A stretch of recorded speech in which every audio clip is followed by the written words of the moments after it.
A ver, ¿quién más está? Hola, buenos días. Les doy la bienvenida a la segunda conferencia anual de la Red Latinoamericana Interdisciplinaria de Estudios de Género. El tema de la conferencia es Cuerpo Profesional, Cuerpo Político, cruzando fronteras entre la academia y el activismo feminista. Estoy muy contenta de poder compartir el día de hoy con colegas y amigas, estimadas y estimados, una conferencia que hemos planeado durante mucho tiempo, durante muchos meses, con un tema que si bien resulta espinoso, es muy importante que podamos abordarlo desde distintas temáticas. También quiero compartir en estos breves minutos una pequeña reflexión sobre cómo es que esta red, esta pequeña gran red, ha podido a lo largo de 2 años consolidarse como un espacio feminista, un espacio abierto, un espacio plural, un espacio también que nos interesaba que fuera muy horizontal. La red, ustedes saben, ha crecido exponencialmente. Contamos con muchísimas personas que son integrantes y son integrantes de la red no solo porque esta tiene un carácter gratuito, es decir, no se cobra la membresía, sino también porque justo hemos querido impulsar un espacio de reflexión, un espacio de autogestión en donde las personas involucradas en cada uno de los grupos que componen la red puedan sentirse cómodas en diálogo y puedan crear colectivamente propuestas académicas, artísticas, activistas que nos ayuden a ir desbancando mitos que reproducen las desigualdades de género. Cuando comenzamos esta red, a principios de 2020, también comenzaba la pandemia. Nuestra primera conferencia fue en pandemia, totalmente en una situación de confinamiento. Hace un año, la mayoría de las personas que componemos el comité ejecutivo y la red en general no sabíamos qué iba a suceder con las vacunas. Ahora, en nuestra segunda conferencia, tenemos una situación un poco diferente. Si bien Omicron ha llegado a arruinarnos como el Grinch la Navidad y nos presenta un futuro incierto y un poco ominoso, también tenemos condiciones que son diferentes. Estamos en un formato híbrido, tenemos a nuestras colegas y nuestros colegas de Yale y UNAM Boston unidas en presencial. Tenemos también aquí en la UNAM, en la Torre 2 de Humanidades, algunas de nuestras colegas que, bueno, también eso hace una diferencia. Poder tener los cuerpos profesionales y políticos no solo en el espacio virtual. Si bien la virtualidad nos permite extender y ha permitido también en buena parte llevar a cabo trabajos súper importantes a través de esta red, la presencialidad es algo que debemos retomar. Entonces, estoy muy contenta de que esta conferencia pueda llevarse a cabo en un formato híbrido y espero que en una tercera conferencia podamos vernos todas, todos y todes virtualmente y abrazarnos y en muchos casos conocernos, no solo a través o mediadas por una pantalla. Antes de cederle la palabra a mi querida Claudia Valella, quisiera agradecer los esfuerzos de todas las personas involucradas en la creación y en la puesta en escena de esta conferencia. Al comité ejecutivo, a la misma Claudia, a Aisha, a Josh, a Benjamín, a Héctor, a Marisa, a Moira.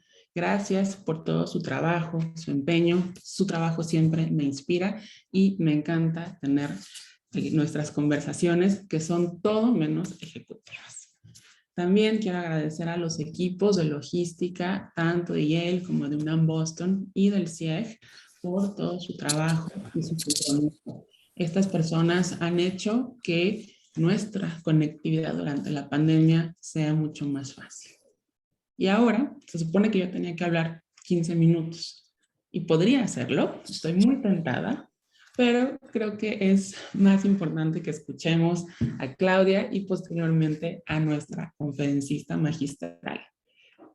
Quédense con nosotras, con nosotros, con nosotras durante esta conferencia. Les prometo que la van a pasar muy bien. Tenemos un programa organizado de una manera que buscamos hacer este intercambio lo más lúdico, lo más profundo, un espacio de reflexión. Muchas gracias y bienvenidas. Claudia. Muchísimas gracias, Amneris. La verdad, una hermosa presentación, buena apertura de este evento. Mi nombre es Claudia Valaecha y soy la directora del Consejo de Estudios Latinoamericanos e Ibéricos y profesora de antropología aquí en la Universidad de Yale. También soy parte del comité ejecutivo que mencionaba Amneris, de la Red Interdisciplinaria Latinoamericana de Género, conocida como LIGAN.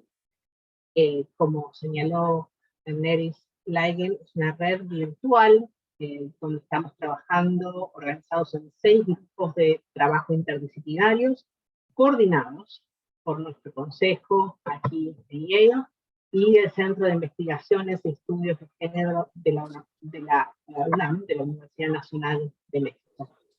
Me sumo a los agradecimientos que mencionó Amneris, a todo el equipo, a todos los que hicieron este evento posible, a nuestro equipo de intérpretes, que también han hecho un buen trabajo, y ahora hago apertura oficial de la presentación. Quiero darle la bienvenida a todas, a todos y a todes, a ustedes que están en persona desde la Ciudad de México en la UNAM, o en New Haven, en Yale, o virtualmente a través de la plataforma de Zoom, o a través de las otras plataformas de social media, de medios sociales en los que estamos transmitiendo en vivo esta, que es la segunda conferencia anual. Aprovecho también, si me permiten, para anunciar que a través de la red estamos lanzando el Foro de Género y Políticas Públicas, cuyo objetivo principal es generar un puente, un diálogo fluido entre los responsables de políticas públicas en Latinoamérica y la academia, y los investigadores e investigadoras académicos sobre temas relacionados con el género, de modo que esta experiencia compartida e interdisciplinaria promueve y eleve el trabajo de ambos. El Comité para el Foro de Género y Políticas Públicas está compuesto por la doctora Amneris Chaparro del CIE, la profesora Moira Fradinger, y quien les habla, de la Universidad de Yale, y la doctora Gisela Ramenberg, del Programa de Género y Políticas de la Flaxo de México. El foro contará con responsables políticos y académicos y se lanzará en febrero del 2022, el año que viene, con una serie de sesiones virtuales temáticas durante todo el año próximo, y esperamos ver a muchas y a muchos de ustedes en estas sesiones. Ha sido un grandísimo honor estar trabajando en colaboración con el CIEG de la UNAM para todas las actividades de la red. Y en este espíritu me siento sumamente honrada de poder presentar a nuestra oradora principal, la doctora María Isabel Belaustegui-Goitia. A pesar de que me practiqué toda la mañana, todavía me trabé. La doctora Belaustegui-Goitia es profesora titular de tiempo completo en la Facultad de Filosofía y Letras de la UNAM. Recibió su doctorado en estudios étnicos y de género por la Universidad de California en Berkeley. Ahora es la directora del Centro de Investigaciones y Estudios de Género, ¿sí?, y del proyecto Mujeres en Espiral.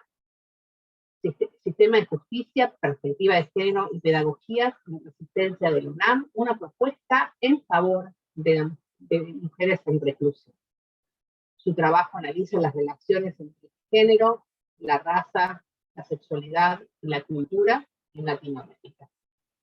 Ha sido distinguida con la medalla OMS4 por el Instituto de las Mujeres del Distrito Federal en el 2010, con el premio Margarita Brentano de la Universidad Libre de Berlín en el 2013. También recibió la prestigiosa cátedra Andrés Bello de la Universidad de Nueva York en el 2019 por su trabajo académico activista en torno a prisiones.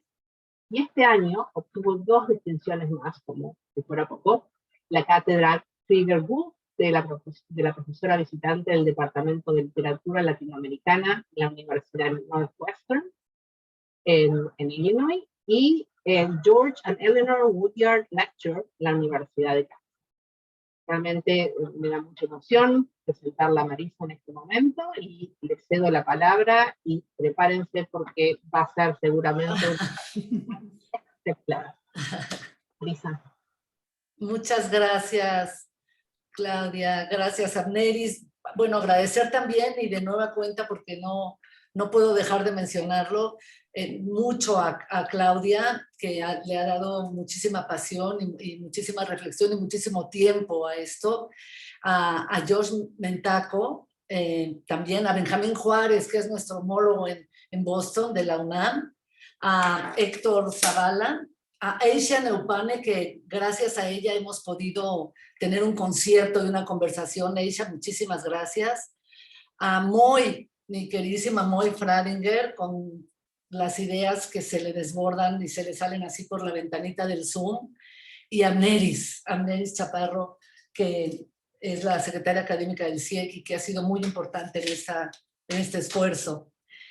Voy a iniciar con Escuelas y Secuelas de la Rabia, el coraje especulativo feminista, y hablar un poquito de la red. Esta red espera generar conversaciones que contengan a la academia en los límites del activismo y al activismo en los bordes de la academia. Esto significa trabajar con lo que ha sido desaparecido, destruido, marginado, nombrándolo. Desaparición y nombre. Esta segunda conferencia propone un espacio donde reconocer e imaginar las convergencias entre academia y activismo. Con esta keynote pretendo analizar las formas en que lo académico como espacio ahuecado, cóncavo, oblicuo, puede activar el conocimiento, es decir, generar espacios para nombrar y definir aquello que nos falta en la escena de la transformación y recuperar y acrecentar esa fuerza especulativa y enunciativa que es propia de la academia. Mi participación forma parte de una reflexión mayor que el CIEC en esta gestión lleva a cabo con el fin de entender la función de la academia. Una academia creativa que vamos a llamar imaginativa y ahuecada, que permita analizar las formas de protesta de mujeres en contra de la violencia de género, a favor del cambio social organizado por diferentes colectivos feministas. Su finalidad es ubicar a la academia y en particular al salón de clase y algunos espacios universitarios contiguos como patios, aulas, pasillos, como zonas de reflexión y sobre todo de construcción de alianzas y relaciones que puedan contribuir a la formación de un imaginario político-pedagógico. Este binomio va a ser central en toda la conferencia. Vivo, animado, incandescente y profundamente crítico, aún del propio movimiento feminista y sus colectivos. 1. La protesta. Las jóvenes han interrumpido consistentemente el espacio público y voy a compartir una pantalla con algunas imágenes, sobre todo del espacio, primero del espacio público universitario. Las jóvenes han interrumpido constantemente el espacio público con un gran coraje y una animada rabia. Muchas veces creativa, otras violenta y sofocante. Han marcado un quinquenio que inicia en 2016 con la marcha de las putas hasta el 25N pasado, con un conjunto de protestas que es importante analizar. Una intervención notable por prolongada y compleja se dio en el espacio público universitario justamente con la borradura de este mural que representa al ángel de la independencia, la Victoria Lara, dándose un beso con Atenea, que es el símbolo de la Facultad de Filosofía y Letras de la UNAM. 5 meses y 6 días, de noviembre 3 de 2019 a abril 14 de 2020, estuvieron tomadas 33 instalaciones de la UNAM, tomadas, que decir, cerradas, con activistas académicas dentro, protestando contra la violencia de género. más de 80,000 estudiantes vieron tomados sus salones de clase e interrumpido su proceso formativo por casi 6 meses. De esta toma surgieron increíbles iniciativas, incandescentes protestas y propuestas que hoy nos llevan a concretar asignaturas, espacios de conversación, protocolos contra la violencia de género, entre otras muchas opciones. También vivimos paralelamente destrucción, saqueo y quema de salones en múltiples espacios universitarios y públicos. La suma creatividad e imaginación de algarabía convivieron con el despojo, la destrucción en una delgada avenida para las negociaciones, la especulación y la conversación. Voy a mostrarles, este es el mural que fue, me voy a concentrar ahora en la UNAM.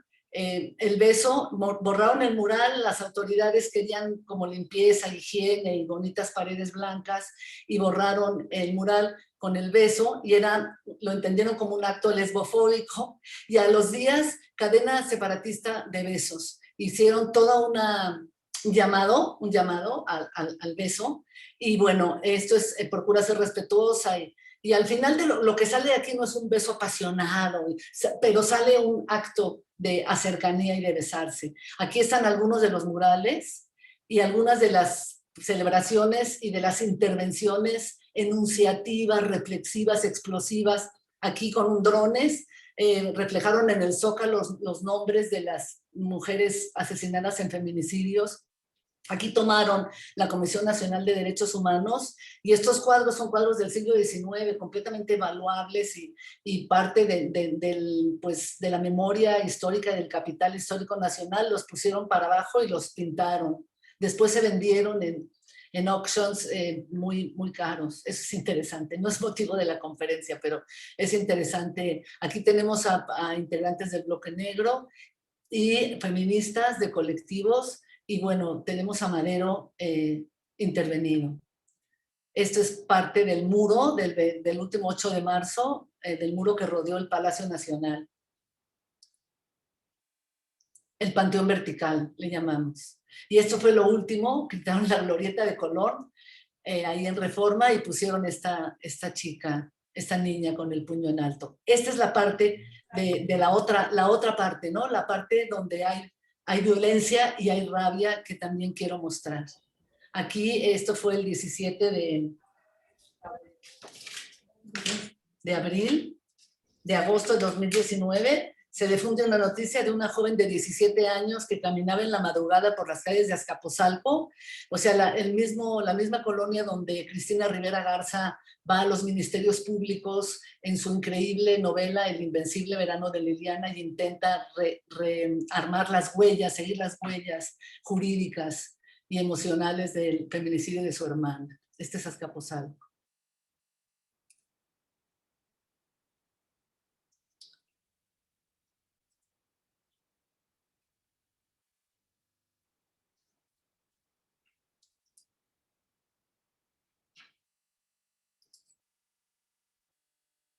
Sigo. 2. La imaginación. Recientemente fui convocada a un evento de la Suprema Corte de Justicia de su unidad de género para cerrar el coloquio Sistema de Justicia desde la perspectiva de género, violencia, reparación y construcción de comunidad. La palabra más repetida en la conferencia de apertura de Angela Davis y Gina Dent, que cerraron, no fue género, ni tampoco protocolo, ni contexto, ni injusticia, ni lucha, ni violencia, tampoco impunidad. Fue la palabra imaginación.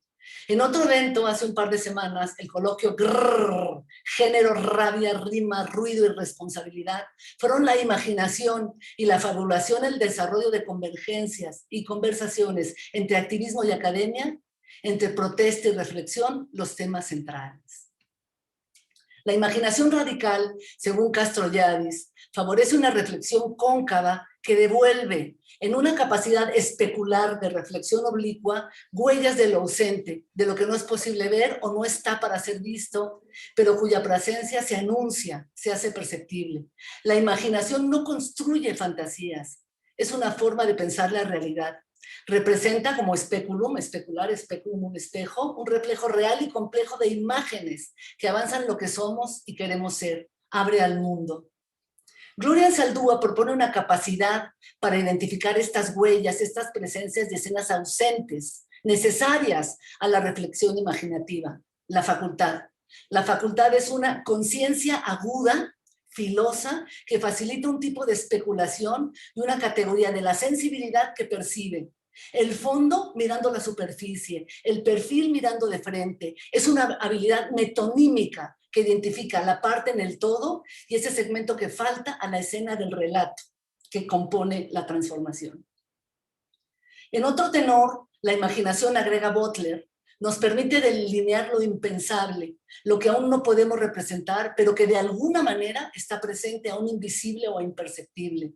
La imaginación resultará entonces crucial para examinar los argumentos sobre la rabia que silencia y sobre las violencias que tachan, más allá de los límites reales de lo posible.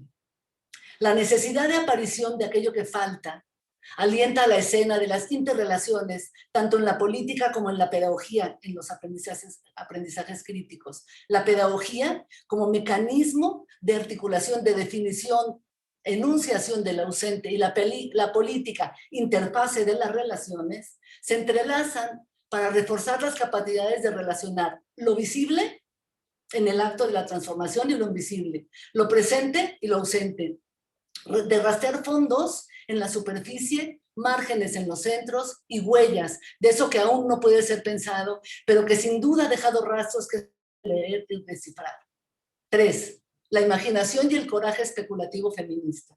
La imaginación feminista tiene mucho que ver con la especulación, con la fabulación y la confabulación. El imaginar en conjunto eso que se vislumbra con dificultad y debe ser puesto en circulación nos ayuda a ser capaces de buscar otras perspectivas desde abajo o laterales, como diría Cortázar, o como diría también Anzaldúa, horizontales con el estado coatlicue, ¿no? Que te tumba, que te tira, ¿no? Con todo ese cansancio de las mujeres que pueden mirar desde este cuerpo tendido y agotado y definir opacidades. Hannah Arendt define como política una construcción, una secuela de articulaciones encaminadas a la representación del ausente, lo que nos falta. Esto significa una clase de comprensión animosa y animada, brava, una fuerza del pensamiento sobre lo que enlaza y une y sobre todo lo que separa, que radica en la facultad de imaginar eso que no puede ser visto desde ángulos previsibles. Y aquí tenemos ya la forma de esta bravura, ¿no? De este coraje especulativo. Arendt, y es una confabulación, ¿no? Una confabulación de un coraje especulativo. Arendt sostiene la idea de que la verdadera comprensión se da en el encuentro con otros invisibles que solo aparecen cuando se tensan los espacios de relación. Por ejemplo, una mujer en ministerios públicos de Azcapotzalco persiguiendo el expediente del feminicidio de su hermana, como nos hace ver Cristina Rivera Garza, o una aula universitaria, Torre de Marfil, aterrizando en el patio de una prisión de mujeres. La imaginación, dice Arendt, es fuerza, animación, bravura, que tensa la representación. Allí radica la noción de coraje, producir la tensión que sostiene la articulación de lo que ha sido borrado, extinguido o desaparecido. El coraje especulativo feminista, noción de Donna Haraway, y la imaginación que despide, es lo que lleva a Cristina Rivera Garza, después de 30 años, a escribir un libro donde la especulación y una rabia parcialmente procesada hacen aparecer a Liliana, su hermana asesinada en un feminicidio, como coautora del libro, como presencia y contrapunto de su escritura. La imaginación como especulación detecta las ausencias, las tensa y las pone en relación en la escena transformadora. Cita de Cristina. El invencible verano de Liliana. ¿Qué me había asustado sin yo saber? ¿O qué de entre todo eso me había sorprendido tanto como para pararme en seco en ese Azcapotzalco y ponerme a observar todo a mi alrededor como si estuviera dentro de un faro? Daba la impresión, me lo dije a mí misma en voz baja, de que los espacios por los que avanzaba, aunque aparentemente vacíos, estaban llenos. Había marcas, ecos, rastros, huellas, y entre más me internaba en ellos, más cuidado tenía que emplear para no chocar contra los fantasmas. Una academia ahuecada, redonda, con un currículum sensible a las ausencias, en México tenemos incontables, tiene cuidado de albergar fantasmas, rastros y huellas de lo que nos falta. En este sentido, especular es también speculum, un reflejo de interacciones pedagógicas y políticas que nombran lo ausente y lo ponen en circulación. La huella, según Glissant, no es un sistema que guía, es una errancia, un ambulantaje que orienta. La huella es lo que a todos nos coloca en relación, lo que impone un ritmo de conectividad, un rastro de conexiones y de presencias. Eso es la imaginación, un sistema imprevisible, inesperado y no anticipable de relaciones. Relaciones que identifican y rastrean huellas de presencias que es complicado vislumbrar. Es la historia opaca, parcialmente visible, que nos define y que nos escapa y que solo puede ser contada desde puntos de vista laterales y supinos, ¿no? Tendidos. Otra vez Cristina Rivera Garza en una conferencia magistral que nos dio en el CIEG hace unos días. Saber qué huella habitamos es una cuestión de pertenencia. Los pasos detrás de esas huellas nos conectan al pasado, ligándonos irremediablemente a él, pero también nos conducen hacia el futuro. ¿Con quién caminamos sin darnos cuenta? ¿En las huellas de qué pies van nuestros propios pasos? Lo primero en la escuela de la animación puede ser de la rabia como emoción que en principio anima, pero también produce animosidad. Es entonces la identificación de las huellas, la referencia a la nota al pie indisciplinada, tal vez al traspié, el señalamiento de los rastros de un andar que nos conecte con aquello que perdimos, una hermana, una porción de la vida, un tiempo, una oportunidad de estudiar, de decir o de sentir. Requerimos una academia con un ritmo diferente de conectividad animada. Es un concepto de Diane Taylor, conectividad animada. Lo animativo es en primera instancia movimiento, emoción que deja una estela, como cuando un barco se mueve, una estela que puede ser identificada y a la que nos podemos unir. No es desatinado afirmar que nuestro coraje, nuestra especulación, requiere de una particular administración de ausencias, de huellas, de estelas, una escuela de rastros en un currículum animado. La animación significa movimiento, inclinación de la academia hacia aquello que es necesario nombrar. Y justamente lo que perdemos con la afectación de un daño es la capacidad de animación. El daño desanima, debilita la capacidad lingüística, de vocabulario y de conectarse y relacionar y hacerse presente narrando lo sucedido.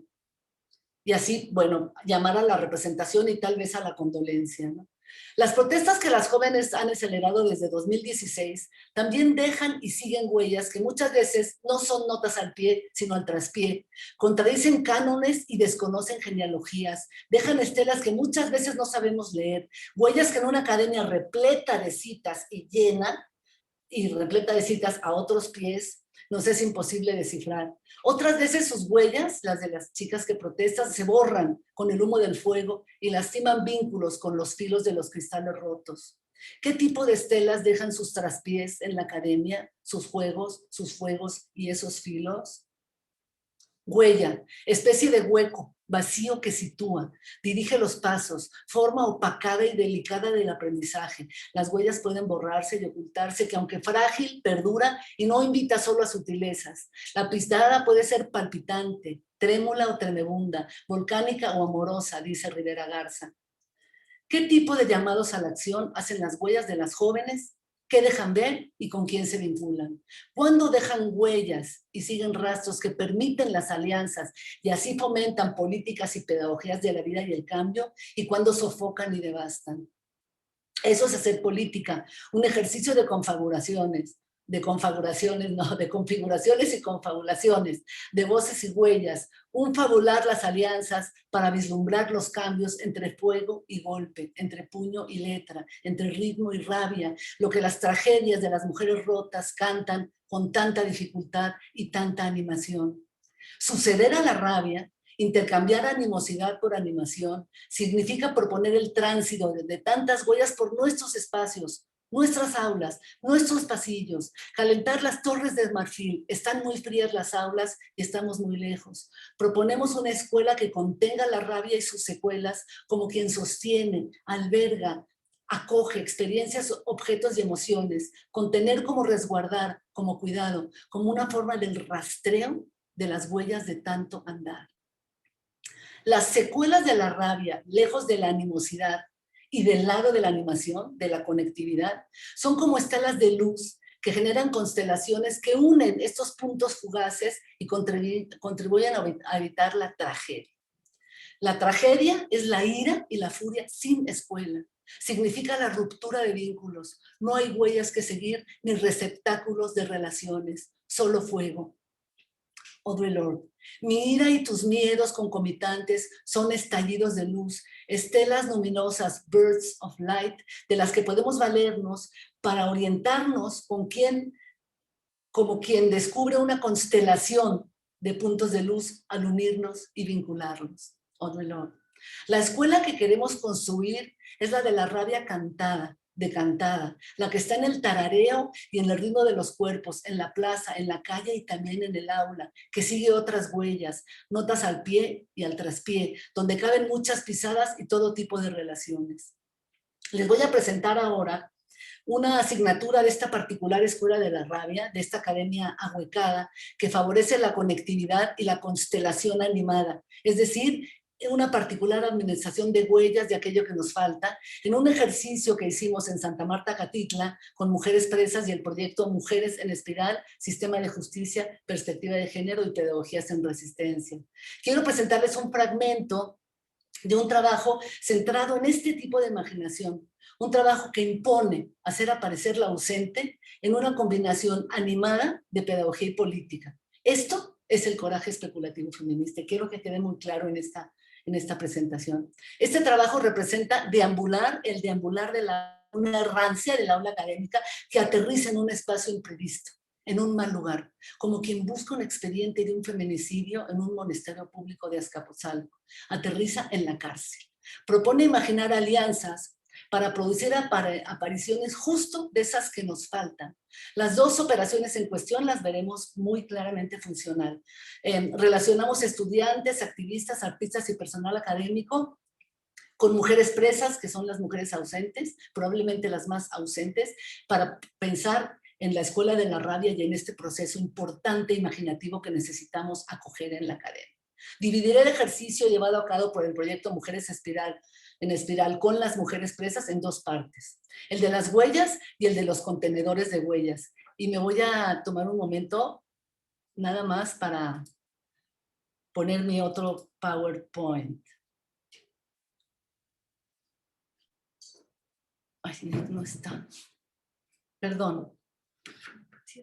Es que no cerré se nos olvidó. Espérate. Ya. Perdón. Ahora sí.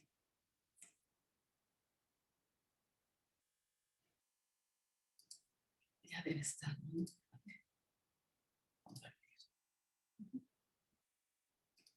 Listo.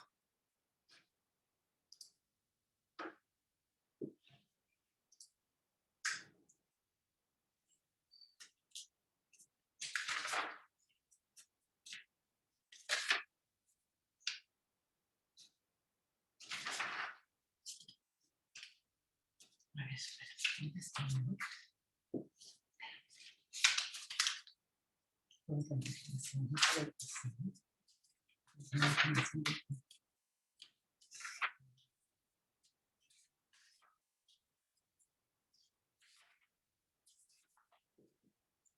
Listo. Aquí tenemos la Escuela de la Rabia, Política y Pedagogía 1. Lo que vamos a ver ahora es cómo la academia, esta huacada de la que quiero hablar, se aterriza, se hace presente en un espacio invisible, ¿no? En un espacio de estos que enuncié en la narrativa, pues difícil de ver, oblicuo, imperceptible, difícil a la mirada. Y aquí tenemos el salón de clase, animado, gestor de lo ausente y de la puesta en circulación de estas mujeres. El aula universitaria errante que sigue estas huellas al traspié. Nosotros llevamos muchos textos a estos espacios, pero hay muchas formas de leerlos que no constituyen notas al pie, sino más bien al traspié. Aterriza en este patio en prisión, donde las mujeres esperan la visita, la sentencia y el paso del tiempo. Esto es ya lo habíamos tomado con los murales que están atrás. El proyecto trabaja con invitadas En esta ocasión, es finales de 2018, habíamos sufrido la muerte de un familiar cercano de una de las mujeres presas, un migrante que quería cruzar al otro lado. Maite Zubiaurre, que aquí la ven, es una investigadora de la Universidad de California en Los Ángeles, nos acompaña a la cárcel a animar a las presas, ¿no? En parte de este currículum de conectividad animada. Les platica sobre su proyecto, un documental de las madres rastreadoras que han perdido a sus hijos justo en ese desierto que cruza al otro lado. Para ilustrar su trabajo y los avatares de rastrear las huellas de migrantes perdidos, lleva un objeto singular, el kit del migrante, que consta de un contenedor de agua, una estampita, protección solar en tela y un objeto particular, un par de pantuflas anchas y suaves que ahí ven.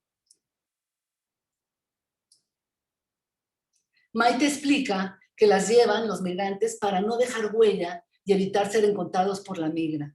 En la conversación nos enteramos que no es una la mujer presa que ha perdido a familiares, sino una mayoría sorprendente había perdido en muerte o desaparición a un ser querido en el acto de cruzar. Ellas decían, es imprescindible dejar huella. Una, no les gustó lo de las pantuflas y borrar las huellas. Por un lado entendían eso, pero es imprescindible dejar huella, dijeron. Una, que puedan seguir aquellos que nos quieren encontrar. Aquellos que nos quieren poner nombre, ¿no? Una que nos lleve a donde queremos llegar. Especulamos sobre este tipo de huella, del tipo de huella que querían dejar, ¿no? Hablamos, bueno, ¿cuáles huellas hay? ¿Qué huellas quieren dejar?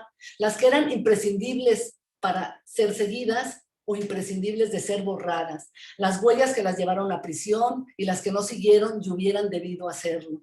Y digamos un ejercicio para representar sus huellas, caminos e historias que quiero mostrarle. Conseguimos un lienzo blanco, pintura de colores, brochas, y las mujeres caminaron con los pies pintados sobre el lienzo blanco. Todas se pintaban unas a otras los pies. Como no querían huellas anónimas, y había muchas, unas dejaban solamente las puntitas y otras pisaban trémulas y fuertes, ¿no? Hubo muchas formas de inscribir una pisada y dejar una huella, ¿no? Como no querían huellas anónimas, aquí está el lienzo, empezaron a ver, ¿no? Que unas huellas se confundían con las otras, que iban como a diferentes lados, que tenían diferentes tesituras y diferentes formas, algunas de talones.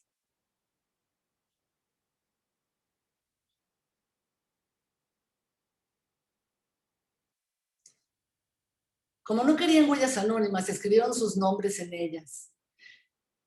Exhibimos el lienzo que contenía las huellas de las mujeres presas. Algunas de las otras mujeres se acercaban a preguntar sobre las huellas. Entonces le pedíamos que eligieran alguna y la dueña de la huella compartía con la mujer curiosa detalles sobre su marca, detalles sobre sus rastros. Esto nos llevó a idear un ejercicio más. Recortar las huellas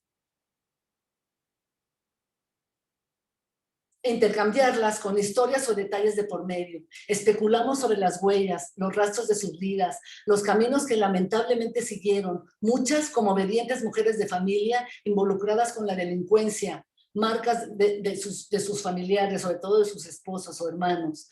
Las marcas, las huellas de sus procesos judiciales llenos de irregularidades e injusticias. Las mujeres desarrollaron la facultad, Gloria Anzaldúa, una conciencia aguda sobre sus procesos. Demostraron la capacidad de mirar lo oculto bajo la superficie legal, lo periférico desde estos centros especulativos. Algunas mujeres no querían dejar su huella individual. Recortaron entonces grupos o parejas que conjugaban historias, direcciones y caminos. Se generaron incontables conversaciones sobre cruces, ausencias, pérdidas, a veces intercambiaban, me das tu huella y te doy la tuya, a veces las intercambiaban, a veces pedían muchas más explicaciones. Se generaron conversaciones sobre cruces, ausencias, pérdidas, pero también hallazgos y momentos felices y plenos. Contaron historias que relacionaban pisadas huellas, encuentros sobre la migración, pero también sobre la pobreza, sobre ser mujeres, sobre la sentencia, inclusive recetas de cocina. De ahí sacamos la idea después, ellas quisieron hacer un recetario que albergara todas estas también memorias de la cocina y los olores, ¿no?, de las familias. Elia nos contó que en una época de su vida se tuvo que someter a un tratamiento para recuperar sus huellas dactilares porque las perdió en un accidente laboral, 2 dedos se los pisó una máquina. Una compañera relató que su primo se ahogó en el río Bravo. El hijo de Elia murió también en los Estados Unidos. Hollar, horadar, pisar, dejar marca. Lorenza, estas huellas son de mi estancia en el A. El A es uno de los edificios de estancias, de celdas más complicado. Las huellas chiquitas son de mi gato.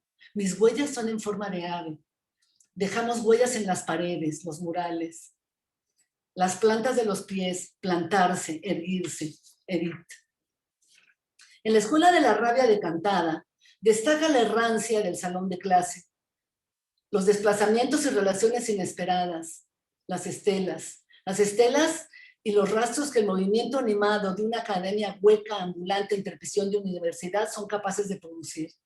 La violencia y sus silencios, que también son impotencia, como en el caso de estas mujeres, cuando circula por un currículum animado, apuesta que es posible escolarizarla, es decir, deshacerla, entenderla y potenciar sus atributos con nuestros lenguajes, desde ese espacio oblicuo que puede ser el receptor académico como oquedad contenedora, como ahuecamiento que puede integrar los nombres y las enunciaciones que nos faltan. La segunda parte del ejercicio de contención de huellas y enunciaciones, este ejercicio político-pedagógico, se dio contrariamente a la anterior.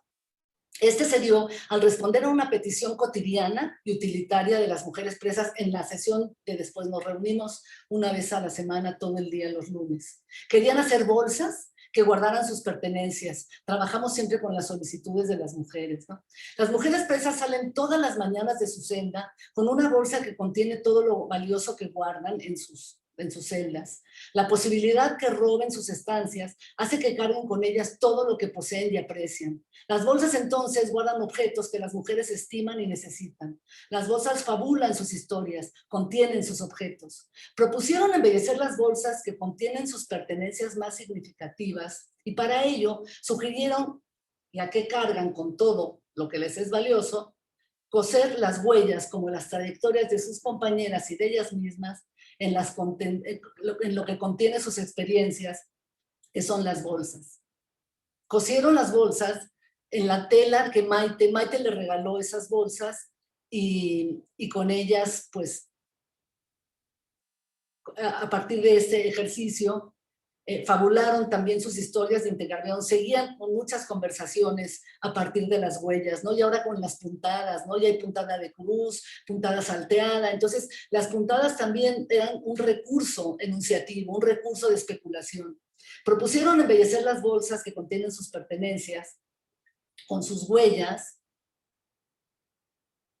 y se reunieron a coser, a bordar. ¿Qué tipo de bolsa, contenedor, y yo pienso también currículum, desde una academia ahuecada, como lo que puede contener una academia, ¿no? Queremos construir en continuidad con estas experiencias en prisión. ¿Cuál es el carácter del vínculo entre una academia ahuecada y un activismo errante que negocia y confabula objetivos y metodologías, ¿no? ¿Qué historias queremos contar? Algunas mujeres escritoras de ciencia ficción y filósofas como Donna Haraway, Ursula K. Le Guin, Octavia Butler, dividen en dos las historias con las que se cuentan otras historias. La historia lanza, que representa al héroe, es individualista y presenta conclusiones de premios y castigos, de buenos y malos, de enemigos y amigos, y la historia bolsa, ahuecada, cóncava, aquella que inicia con un contenedor espacioso para recolectar, transportar y contar las vidas y sus cosas. Puede ser un envase, un recipiente, nadie saldría de casa a una aventura sin su bolsa, dice Donna Haraway. La historia lanza es la que tiene un actor, el héroe, un creador de mundos, hombre cazador embarcado en una misión para matar y traer de regreso el botín, el mamut, la mujer o el santo grial. Relato de acción, hiriente, mordaz y combativo.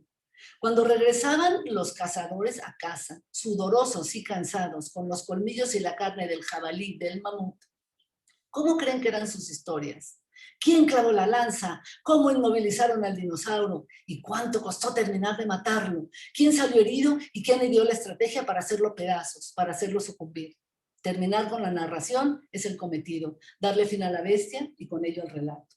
Del otro lado están las mujeres que se quedan en el hogar, están prendiendo el fuego, cocinando lentamente, diligentes entre el aliento de los bebés, la recolecta de las verduras, el amamantamiento y la búsqueda de raíces.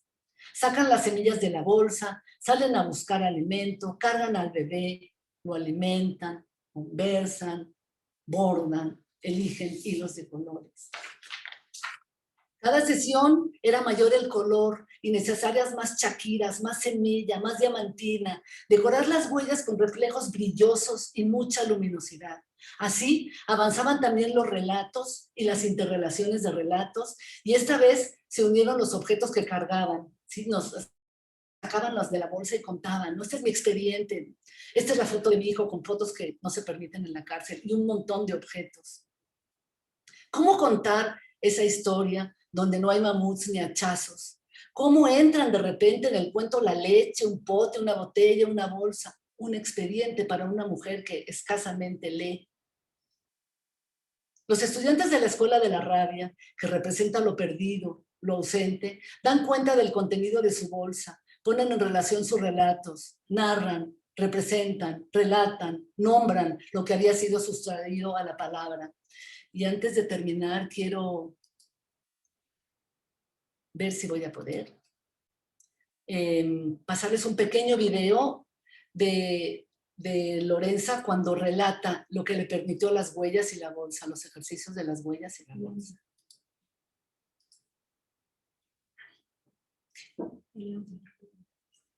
¿Sí? No. A través de los años, ahora mi huella está bien plantada, empiezo descalza y firme. ¿Cuál es? Esta. No, las mías son la roja, la roja. Piso descalza y firme. Las huellas son de compañeras que me encontré aquí y me ayudaron. Me enseñaron las reglas, cómo sobrevivir en prisión. Unas ya no están, otras han muerto y otras me siguen acompañando. La huella en el centro nos dirigía en la estancia, nos decía qué hacer y no hacer. Me ayudó a saber cómo vivir. Elegí la mariposa porque al principio aquí me encontré como oruga. Estaba encerrada en mi capullo, sin poder caminar hacia mi libertad. Y ahora siento que estoy a punto de convertirme en mariposa para poder volar hacia mi libertad. La primera huella morada representa mi visión oscura y triste de la vida en prisión. Me sentí encerrada y ahora la huella roja me representa hoy. Ya no tengo miedo, tristeza, odio. Veo más cerca mi libertad. Muy lindo. Voy a volver a compartirla.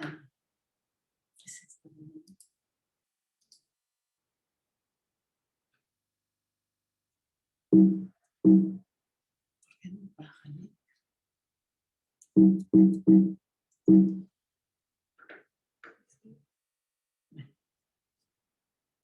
No estoy segura de la política que deberíamos estar haciendo, pero sí de la clase de pedagogía necesaria para escolarizar la animosidad y la rabia, para albergarla en nuestros espacios y tiempos, en nuestras aulas ahuecadas y discutirla entretenida con nuestros mecanismos creativos, imaginativos y teóricos.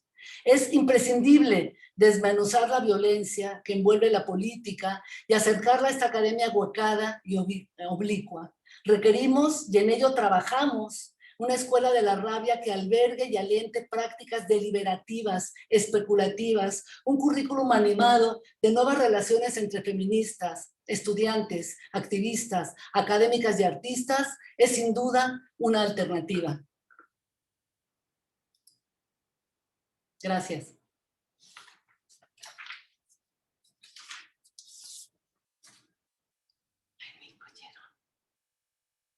Bueno, muchísimas gracias. Espero que estés escuchando,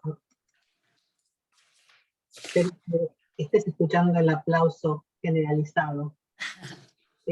A modo virtual, realmente emocionante, movilizante, desde muchos ángulos, pero no quiero ocupar mucho el espacio. Les doy la palabra a Nevis, a ver si hay preguntas, comentarios desde la audiencia que está participando de manera presencial en UNAM. Sí, gracias.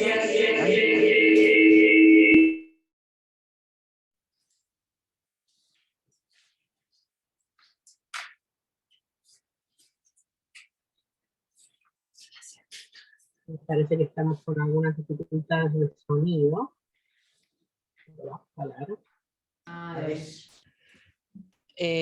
¿Ya me escuchan mejor? Sí. Ay, muchas gracias. Estamos transmitiendo en vivo desde el aula 1 y 2 del CIEG. Tenemos aquí a varias colegas. Espero que puedan verlas. Bueno, no sé si se activa la cámara. ¿Y hay alguna de ustedes que tenga alguna pregunta sobre la conferencia que acabamos de presenciar? He visto que varias de ellas están tomando nota.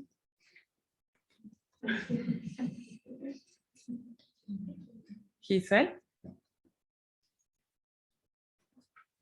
Creo que están... Bueno, acá está Lucía Sicha. Bueno, gracias Marisa por la conferencia. Me estoy viendo con un fondo rarísimo. Tal cual. ¿Para qué voy a tener esto? Bueno, muchísimas gracias. Hola a todos. Bueno, estuve escuchando, me gusta mucho la idea de la imaginación como algo que no es una construcción de fantasía, sino que refleja realidad. Y en ese sentido, cuando hablas esta idea, ¿no? de la conexión que hay entre un activismo errante, ¿no? y la academia, y hablando de la imaginación como esta no construcción de fantasía, ¿cómo traducir esas actividades que una hace en situaciones de encierro? Y esto porque yo he hecho actividades similares en situaciones de encierro, pero psiquiátrico. ¿Cómo traducirlas en la academia? No para que pierdan la calidad de activismo, ¿no? Sino traducirlas de una manera que no se pierda en lo que hacemos en la academia y que es la teorización. Porque acá hablamos de práctica. Entonces, a mí sí me interesa ver cómo traducir a la academia, pero sin la estructura de la academia. Y eso sería un verdadero puente, digamos. Hasta ahí. ¿Prefieres que acumulemos las preguntas o quieres contestar esta pregunta? Sí, en lo que se acumulan, muchas gracias. Lu, me permite, ¿puedo contestar? ¿Prefieres, Amneris? ¿Sí? ¿Me permites como darle más? Ah, es verdad. ¿Contesto o seguimos con las preguntas, Amneris? Una más. Yo quisiera, pensando en esto que nos decían antes, en esta pregunta de esta academia errante que se vincula, y cómo no, y con la práctica de Mujeres en Espiral, que se vincula con el activismo, pero cómo continuar la errancia y ahora cómo nos lo llevamos hacia la política pública. Y me parece que justo el ejemplo de la pasarela, de las huellas, nos permitió ese vínculo inmediato con política pública, porque lo que siguió, y si nos narras un poquito, fue el vínculo con la Comisión de Derechos Humanos de la Ciudad de México para poder hacer una intervención en donde se cuidara de los pies de las mujeres en Santa Marta. Esas huellas borradas, pero además borradas en materia de sus derechos a la salud. Si puedes ahondar un poco más. Qué par de preguntas buenísimas para expandir un poco lo que lo que he querido decir. Empiezo con la de Lu. Lu, mira, todo lo que hice con el paper, que creo que quedó un poco más abigarrado de lo que yo quería, por ejemplo, la huella de Glissant, Butler, todas las referencias académicas van a hacer dos movidas. Una, identificar que lo que falta la enunciación, como el acontecimiento de Badiou, que es un hecho, pero que todavía no tenemos las palabras para identificarlo, y que la academia es ese sustrato, ese contenedor de vocabularios, y el activismo no es que no hable, no es la dimensión de teoría y práctica, lo que hace el activismo es empezar a vincular y a trabajar las alianzas y a trabajar las interrelaciones. Entonces, las mujeres presas no hicieron algo simple cuando pusieron las huellas, actuaron a Glissant, parafrasearon a Butler, tuvieron esa facultad que es la conciencia filosa y crítica de mirar otra vez sus vidas, de especular, pero también un especulum, reflejarse y traer a la escena de la transformación esas formas de ser mujer que habían hecho que ellas cayeran. O en manos de un policía en México también puedes caer en la justicia, en la cárcel sin hacer nada. Pero en este caso habían incorporado a la escena esas metonimias, esas fracciones que les permiten relatar la historia de nuevo. Y aquí voy a lo de Patti. Si tú te fijas, la primera parte, Lu, es muy teórica, pero todo resuena, absolutamente todo lo que digo en la primera parte, desde Ansandúa, Butler, Castoriadis y demás, Donna Haraway, y quité una cosa de Zambrano que era ya demasiado, ¿no? Que es una parte también del interior y el exterior. Y quité otra cosa de Ursula K. Le Guin, y quité otra cosa de Angélica Gordorischer, que es la ciencia ficción y todo. Todo esto está reflejado, y lo tengo que hacer mejor, evidentemente, en esta forma de las mujeres de decir, quiero dejar huella. ¿Y cuáles son mis huellas? ¿Y cuáles son tus huellas? ¿Y cuáles son las huellas en colectivo? Las mujeres hicieron, actuaron, representaron lo que Glissant, Butler, y no solitas, estábamos nosotras ahí, estaba Maite Zubiaurre y estábamos nosotras también dotando a este pasaje, digamos, al acto que es el activismo, dotándolo de relaciones, inclusive mirándoles los pies, ¿no? Y pensando en las notas al pie, que es Butler, las notas al pie de la academia, diciendo, bueno, ¿qué notas al traspié? ¿Con qué nos estamos tropezando aquí? Para incluir en nuestros cánones otro tipo de metodologías, otro tipo de interlocutoras que reflejen esa riqueza, Lu. Adentro estábamos artistas, activistas, una profesora invitada de UCLA, profesoras llegaron a ir hasta el director de investigaciones estéticas. Ahí hay verdaderos mundos zurdos. Y con esas mujeres no es nada más, ay, ahora vamos a pintarles los pies, ay, miren los pies, ahora de amarillo, tú que eres mujer de rosa, son los colores dicen cosas.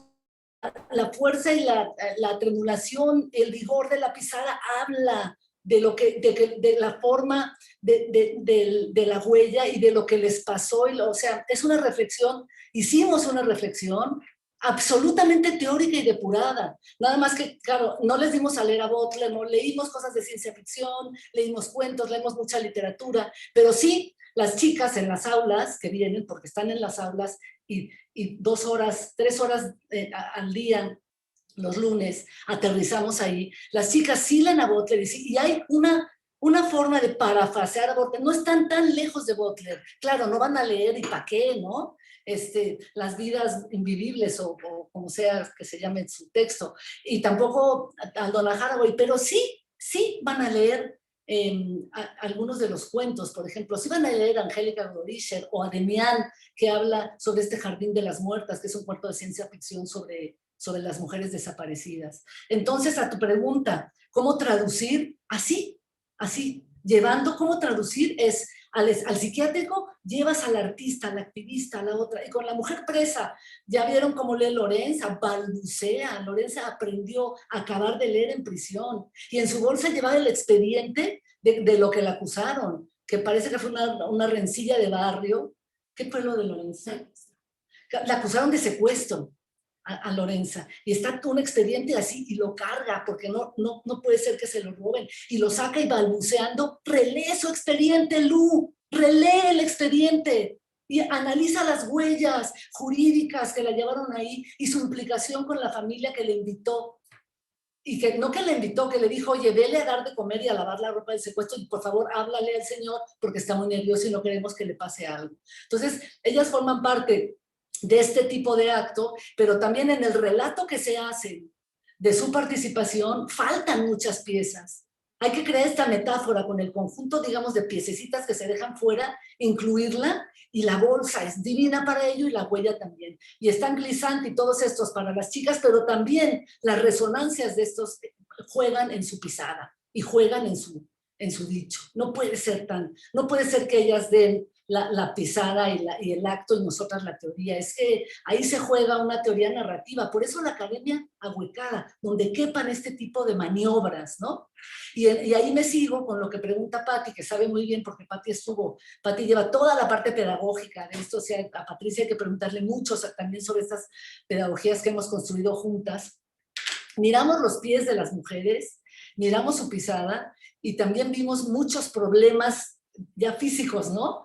Que no tenían puente, que tenían el arco caído, que había mucho dolor, ¿no? Y pensamos también que es un cuerpo cansado. Muchas hablaban de los pies cansados, entonces hablamos hacia afuera con la Comisión de Derechos Humanos y hablamos de todo esto, de las huellas, tuvimos también intervención de abogadas para que de esas bolsas de expedientes los leyeran y ayudaran en sus procesos jurídicos.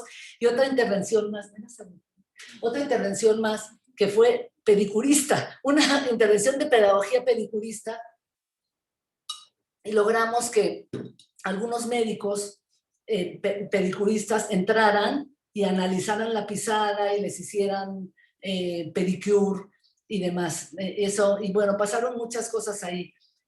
Al final las nuestras no pudieron entrar porque hubo un médico que estaba enojado con nosotras porque lo sacamos en un video con cosas que no le gustaron, y entonces nuestras chicas, las de Mujeres en Espiral, no se beneficiaron ni de la pedicura ni de la pedagogía de la pisada, sino otras, ¿no? Y ellas decían, hombre, acaba súper bien este ejercicio porque nosotras dejamos huellas y trabajamos para otras. Entonces, inclusive, el castigo que nos dieron de que nuestros médicos, ¿no? Y los pedicuristas que entraron no fueran para las chicas entendieron que sus huellas estaban siendo pisadas por otras y que en este caso el beneficio era por otras, y no hubo enojo ni nada, sino mucha risa y mucho entendimiento todavía mayor, porque es en espiral, del acto de pisar y pisar las huellas de otras.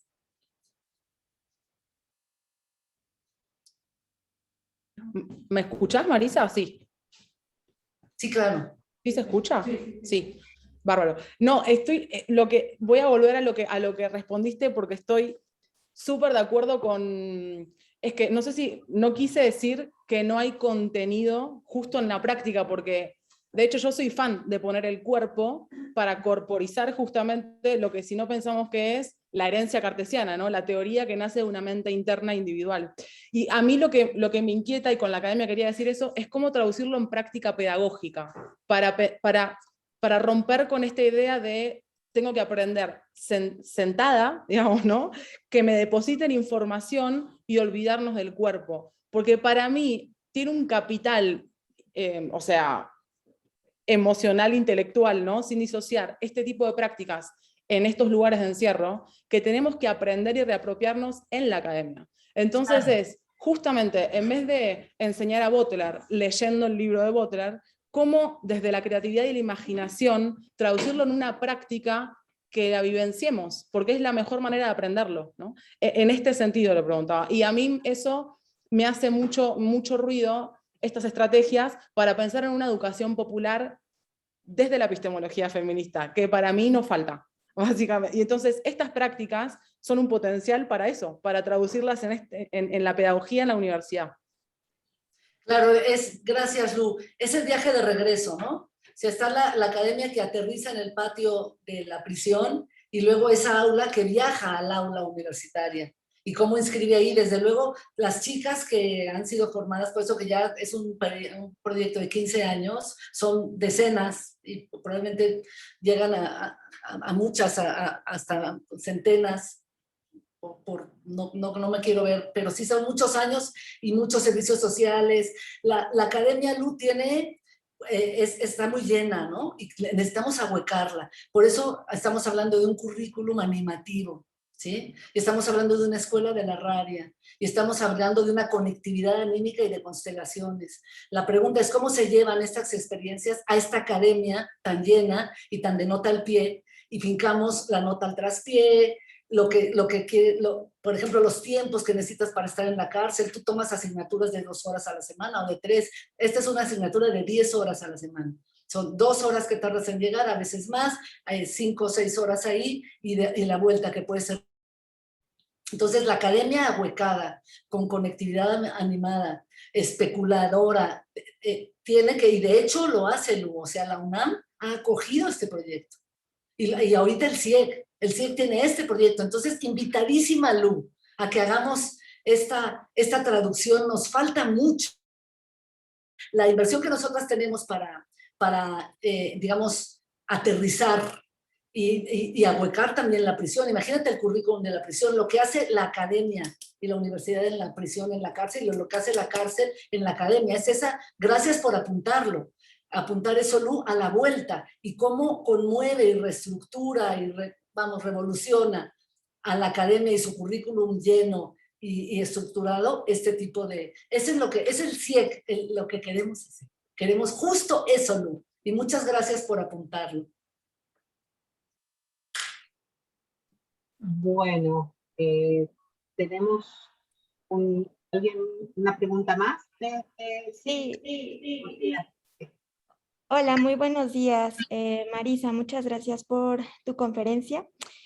A mí me gustaría preguntar, partiendo de que la cárcel es este espacio de incertidumbre, de derrumbe de los derechos y de las vidas de las mujeres y de sus familias, pero también posicionando el lugar de la universidad en medio de un contexto de crisis estructural generalizada. La pregunta es, ¿cómo se motiva, se alienta, se moviliza la imaginación a partir de presentes personales y colectivos derrumbados, inciertos, pesimistas, justo tanto en la cárcel como en la universidad y, bueno, en otros contextos que tú también llamas inesperados? Gracias, Yadi. A ver, la cárcel tiene toda esta, digamos, perfiles de mujeres muy deprimidas, desanimadas, pero acabamos de tener una toma de 6 meses con mujeres que alertaron y que denunciaron de forma como las Antígonas a gritos. Nada más que ellas mismas se metieron a la cueva y no se suicidaron, y el gobernante y los gobernantes atendieron. No fue una tragedia, justamente porque estas mujeres rotas, ¿no? Las chicas, las MOFIL, mujeres organizadas de filosofía y letras, las chicas del mural que tomaron las instalaciones por el mural borrado, y hubo varios murales borrados. Es interesantísima la persistencia de borrar los murales y de querer aulas blancas, ¿no? Y lo que necesitamos es aulas, pues, intervenidas de diferentes maneras, ¿no? También estas mujeres, como dices tú, Yadi, hicieron evidente una crisis estructural de una academia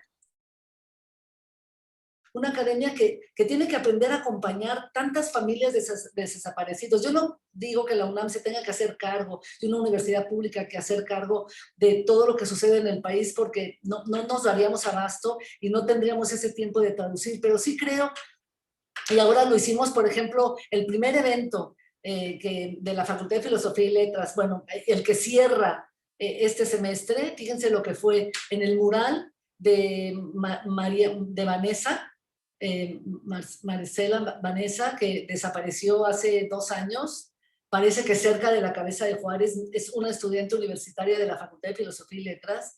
El primer con el que cerramos el semestre fue la mamá de Vanessa, la hermana de Vanessa, Tamara Ruiz, que es la de Gender Mainstreaming, la directora de Filosofía y Letras, y un ejecutivo de alianzas con la mamá y la hermana. Del mural que pintamos, que se pintó en la entrada de la Facultad de Filosofía y Letras, con la SIGU, las CINICS y una serie de instancias que han sido construidas justo por el dolor, la pérdida, y justo por esta ruptura y tantas chicas y chicos, muchas más chicas lastimadas por la violencia en México. La universidad lleva construyendo yo creo que hace muchos años, por lo menos desde el 2000, pero mucho más desde la toma, desde 2019 ahora, una estructura de este tipo, de una academia huecada, que escucha, ahorita me está oyendo aquí Sandra Lorenzano y Tamara Ruiz, que tienen justo la coordinación de igualdad de género, que pretende ser eco, pretende ser bolsa, pretende alojar, y claro, lo tenemos que hacer de la manera académica, no podemos de repente ser barrio y ser calle, pero podemos crear estas metodologías, que son estas metodologías que narran estas historias y que permiten, siguen estas huellas y acogen estas voces, y hacen que estas chicas, por ejemplo, ahora Filosofía y Letras, ayer hubo una junta y una cosa muy interesante con las mujeres organizadas, y la directora está en primera fila, el rector y las instituciones y la semilla en primera fila para ver qué duele, qué hay que hacer. Guadalupe Barrena con la Defensoría de los Derechos Universitarios, Claudia, Benjamín, tenemos yo creo que la estructura por la escucha, por la reparación, en contra de la violencia de género, una de las estructuras creo que más apuntaladas del mundo universitario global. Nos falta mucho, nos falta hacer que mejoren estas estructuras, pero creo que eso tiene que ver con una academia huecada, con una fuerza de un currículum conectivo, con unos bursts of light, con crear constelaciones en esos puntos y con esas voces y esas formas de la violencia y de lo que duele en la universidad, pero también fuera de ella, crear esa frontera sensible, conectada, especulativa, con ese coraje que es por un lado bravura y valentía, y por otro lado es energía animada, ¿no? Y creo que estamos en esa construcción y nos podemos despistar porque las instituciones se despistan en un segundo, por eso hay que estar vigilantes. Y creo que gracias, Yari, por tu pregunta, porque me dejaste explorar la forma en que la UNAM está ahuecándose, resonando y conectándose con todas estas formas de violencia que hay que nombrar y hacer aparecer y interrelacionar. Muchísimas gracias, Marisa. Y creo que lo que acabas de decir responde, pero a la vez llama a esta pregunta que tenemos acá en la caja de preguntas y respuestas de Marisol Anzo Escobar, que dice: buenos días, excelente conferencia, ¿de acuerdo? Y muy en sintonía con las preocupaciones feministas actuales. Me gustaría preguntar, ¿cómo se podrían reconciliar las experiencias entre esa academia ahuecada y ese activismo errante para formar una alianza común contra las violencias? Lo pregunto porque en el campo he encontrado una fuerte y bien argumentada resistencia de las activistas de las periferias hacia el discurso y las prácticas académicas en general. Sí, gracias. Montserrat, ¿se llama la chica? Sí, Marisol, de Montserrat a Marisol, no entiendo. Marisol, mira, hay una resistencia de los dos lados, de la academia al activismo y del activismo a la academia. Y creo que un activismo también muy recalcitrante y un activismo que piensa que cualquier cosa que lleve un nombre y una teorización se despega de la realidad y la traiciona. Esa idea de que la teoría traiciona me parece delicada. Y también la academia en la Torre de Marfil, que recuerdo una de las veces que me quisieron decir algo muy feo porque estaba yo pidiendo, oye, hay que hacer un currículum tal, que él me dice: no, Marisa, porque tú eres una activista.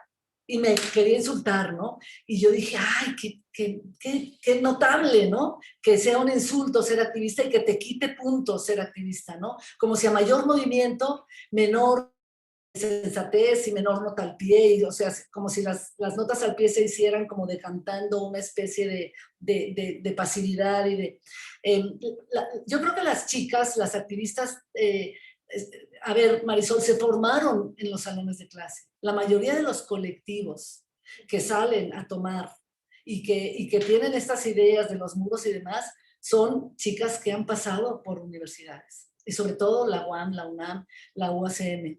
Es el salón de clase y los pasillos y la contigüidad de las aulas, los museos y demás, lo que forma el activismo. Es universidades públicas que han tenido por un lado un currículum denso, lleno, de nota al pie, no animativo, sino más bien muy en solitario, de no congregar grupos, sino de escribir. Por ejemplo, en humanidades, si escribes en grupo, tienes puntos menos porque quiere decir que no tienes la individualidad. Es como la historia lanza, ¿no? Y necesitamos una academia ahuecada. Y hay estas contradicciones. También las chicas activistas, las huellas que pisan, muchas veces no hay una reflexión o se quieren despegar, ¿no? De las feministas más viejas y más tradicionales y quieren inaugurar su forma de hacer, ¿no? Pero yo creo que si sabemos ahuecar la academia y hacerla oblicua y construir una espiral, vamos a poder, porque estamos pudiendo, porque en la Facultad de Filosofía y Letras tenemos una CINIC, una Comisión de Igualdad de Género, que trabaja con las mujeres que tomaron, y estamos, creo que generando un lenguaje, un vocabulario y maneras de hacer que están respondiendo a esto que traté de diseñar de una forma que necesita mucho trabajo, pero que tiene que ver con la conectividad, con la especulación, con la imaginación, con detectar lo que ha sido sustraído, ¿no? Desde mujeres hasta posibilidades, hasta en una academia tan, digamos, tan llena, ¿qué falta esa academia, ¿no? Y qué tipo de movimiento. Y yo creo que las activistas jóvenes, primero reconocer que muchas de ellas han pasado por el salón de clases y ha sido ahí, donde son todas de salón de clase. Claro, no es un salón de clase de mudos, sino es más bien un aula ambulante, errante, que les permite ser ellas y pensar en las huellas que pisan y los caminos que quieren seguir, ¿no? Y las acompañan. Y hay otra academia, pues, muy tiesa, muy de la nota y muy de que si no sabes decir, que esa academia no hace eco con el activismo. Es una academia de la que nosotras estamos alejadas antes del CIEC y ahora que ocupamos el CIEC queremos pues una academia con nuestras investigadoras que sí, que cita y que ves como el color de que sabes el canon, pero que te escapes de ahí cuanto antes. Es otro canon el que queremos, ¿no? Muchísimas gracias, Marisa. Tengo acá una pregunta que nos va a llevar un poquito hacia la idea de compartir metodologías. Es la pregunta de Diego Bombacano. Buenos días. Quería preguntar cómo se podría transportar estas excelentes actividades en comunidades indígenas, por ejemplo, en las comunidades andinas en Bolivia. Gracias. Tenemos comunidades indígenas en la cárcel. Hay mujeres que son indígenas y que no se animan, hablando de animación, de coraje, no se animan a decir que son indígenas porque el juez o la jueza cuando las juzgaron les impidieron hablar en lengua. No solo no tuvieron traductor, que es un derecho, sino que les impidieron hablar en lengua porque con esa lengua no se entiende nada y se ve como la cosa salvaje, ¿no? Entonces, hemos trabajado con mujeres indígenas. Por ejemplo, hicimos un corto precioso, que es una de las cosas que más orgullosa estoy y más me gusta sobre Antígona, que se llama Cihuatlán, Antígonas de Santa Marta, y ahí elaboramos qué pasaría si Antígona fuera indígena, en qué lengua hablaría, y construimos Antígona no totalmente, porque bueno, había mujeres indígenas, había extranjeras, muchas estaban vinculadas con el narcomenudeo, muchas adictas. Entonces hubo que transmutamos Antígona a muchas identidades, pero una de ellas fue la de indígena, y en la cárcel hay muchas mujeres indígenas. Y hubo pisadas también, y hubo huellas, donde son las ancestras, ¿no? Hablaban de sus platillos, de las cocinas, y de muchas de las formas indígenas de crecer y de cuidar, e inclusive de acabar presa de la obediencia que se debe a los hombres, ¿no? Y a ese patriarcado tan fuerte que es el patriarcado indígena, ¿no? Sí, la cárcel está llena de indígenas y lo que hicimos nosotras, Diego, y muchas gracias, es apuntar este tipo de diferencia y apuntar que requiere una forma de espiral más, un giro oblicuo más, que requiere que todo mundo entienda que hay un lenguaje, que hay una forma de ser, y no es una distracción, sino que incorporar las lenguas, las huellas, las marcas, los tránsitos indígenas en nuestro ejercicio fue una riqueza para todos. Bueno, muchas gracias. Marisa, ¿estás preparada? Porque tengo una listita importante de preguntas. Si quieres me las dices y las voy, como tú me digas, Claudia. Yo estoy feliz y Bueno. preparada, pues no sé si estoy tan preparada, me tengo que preparar más. No. En realidad es un comentario, pero quizás quieras expandirlo. Marina Bernal dice, el sentido simbólico de la bolsa es riquísimo, el que tiene para ellas y el que adquirió a partir de la intervención. Sería interesante profundizar en esa dimensión. Sí. Sí, es lo que intenté hacer con esto, pero hay que hacerlo más, ¿no? La bolsa para las mujeres es la vida, ¿no? Y eso es donde llevan la vida, ¿no? Lo llevan todo. O sea, si ellas dejan algo en la estancia puede ser robado. Y la teoría de la bolsa es este contenedor, ¿no? Y ahí, dos cosas. Tú dijiste la bolsa para las mujeres y la bolsa en este asunto de Donna Haraway y otra Highway, hay otra mujer que... Y luego el currículum como bolsa. El currículum como contenedor de estos objetos que parece que no son académicos, ¿no? Que no son teoría, porque no son ni Butler, ni Haraway, ni otras, ¿no? Sino que son voces mucho más cotidianas y más al ras del suelo, que necesitamos entender también como teoría. Y así nuestras estudiantes, a veces hemos tenido problemas porque nos regresan las tesis, porque nosotras a nuestras estudiantes las estamos enseñando que la teoría es también una forma de arrastrarse, o sea, de arrastre, ¿no? De un conjunto de conceptos que se generan en estas tensiones, ¿no? Lo que les decía, la tensión que hace aparecer lo desaparecido, que son las mujeres, los migrantes, y de ahí no solamente llevar la teoría alta a estos espacios supinos o tendidos o bajos, sino ver cómo se genera al crear un escenario complejo, ¿no? Nosotros creamos el escenario de la bolsa y de la huella, son escenarios complejos, donde se ve calidad de huella, se ve pisada, se analizan los caminos, los trayectos. La bolsa tiene también este sentido y yo creo que si Donna Haraway y demás dicen que, bueno, hay una manera de hacer historia, ¿no? Tú lees a Octavia Butler y a Ursula K. Le Guin y ahí está la imaginación y la fantasía y la bolsa, ¿no? Porque son detalles, no es la historia del héroe, no hay héroes ni heroínas, hay muchas interrelaciones muy complejas y muy ricas, ¿no? Entonces, para nosotras también la bolsa es una propuesta de formulación cognitiva, epistemológica y teórica que tenga un valor en la universidad, pero que logre hacer eco. No queremos tampoco ser las loquitas que hacen las huellas y las va. Miren, ya están las loquitas con la bolsa. Estamos en la academia y reconocemos, ¿no? Que hay un canon que hay que manejar y las chicas lo manejan, pero luego se fugan de ese canon, empiezan a buscar puntos de constelación y puntos de luz que permitan, inclusive, y meten su rabia o su depresión, ¿no? Lo hacemos, y no son grupos de apoyo, de que entonces, no, bueno, a veces nos agarramos de las manos, sí, pero la construcción es una construcción muy delicada, de mucho tiempo, pero muy alucinante y muy apasionante. Y las chicas que forman parte de este proyecto están siempre apasionadas y embebidas, escuchando, leyendo, en estos puentes, animadas y son mujeres corajudas también, ¿no? Son corajudas, tienen todo este permiso de sentir, ¿no? Es una cosa epidérmica, pero hay que traducirla a estos vocabularios que no siempre son jerárquicos y de canon, sino que son de traspié.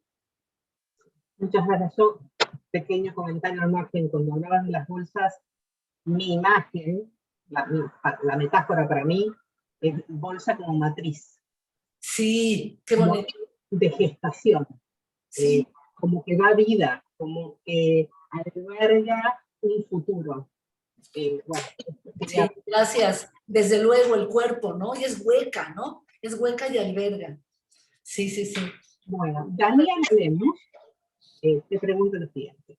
Primero, te dice que valiosa esta propuesta de preparar la universidad para las ausencias. Hoy día creo que resulta necesario prepararnos también para recibir a todas y a todos aquellos que han vivido toda su vida en el marco de una guerra contra el narcotráfico. ¿Necesitamos materias para incluir estas reflexiones?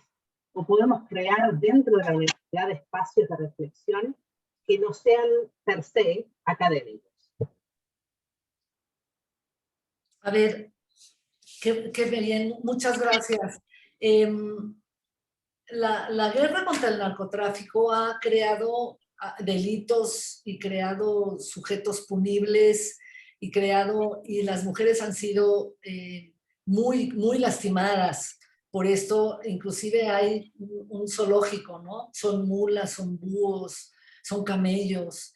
Y esto ha sido estudiado por la academia, ¿no? La academia estudia esto, pero otra cosa es convivir, crear una convivencia con estos sujetos. Y yo estoy pensando en los barrios, estoy pensando en los barrios con los chicos jóvenes narcomenudistas, y estoy pensando en las mujeres que las ponen como búhos, y además que son los que agarran infraganti, a las mujeres y a los jóvenes son los que agarran infraganti, y los que perpetran todo el negocio siempre están ocultos, ¿no? Entonces, me gusta mucho lo que dices, recibir, incorporar, no en la cárcel. Lo que tendríamos que hacer es, y este es un proyecto que yo muero, a ver si me da la vida, pero de trabajar con los barrios, trabajar en los barrios, pero en los barrios están estos zoológicos, ¿no? La camello, el búho, y estos chicos, los jóvenes y las mujeres, y los que no están en los barrios en general son los perpetradores que ocupan, pero aquellos que viven esta guerra están en los barrios y en las cárceles. Entonces la pregunta es cómo alojarlos en las aulas. Y una aula es cualquier lugar donde hay una conciencia, como la facultad, ¿no? Cualquier lugar donde puede irrumpir la imaginación. La esquina de una calle donde se juntan para ver el dealing de ese día de la droga, una miscelánea, las canchas de básquet, por ejemplo, donde juegan básquet, pero también donde se reúnen. Entonces, la pregunta es, ¿cómo hacemos en los barrios aulas? Y no tiene que ser un aula con 4 paredes, sino un espacio donde se produzca este tipo de interacciones, donde aparezca estos sujetos perdidos justo en las interrelaciones con jueces, que la policía sea diferente, que las escuelas sean diferentes. Hay muchas experiencias en Colombia, Nueva York tiene experiencias divinas, Colombia, y creo que por ahí tenemos que ir. Y el CIEC va a ir explorando también ese tipo de pedagogías, y que al final, claro, son una forma de política pública, ¿no? Que es lo que aquí nos interesa. Digo, yo les traje brochitas y plantas de los pies y demás, pero lo que está ahí plantándose también es una política pública diferente, sensible a la producción de este tipo de conocimiento, ¿no? Muy bien, muchas gracias. Tenemos una pregunta de Mónica Galindo Morgado. Buenos días. La imaginación y los espacios áulicos nos han permitido acercarnos a la independencia feminista, pero ¿cómo protestar sin destruir obras de arte o monumentos históricos? Ay, eso, mira, eso... ¿Cómo protestar sin destruir? Yo me he puesto, eso, no sabes cómo me ha vuelto esa, por muchas cosas, ¿no?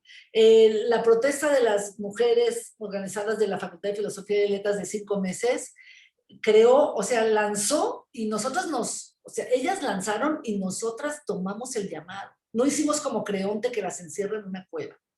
Desde el rector hasta los directores, profesores, digo, no lo voy a poner como una cosa ideal, pero sí atendimos a esto.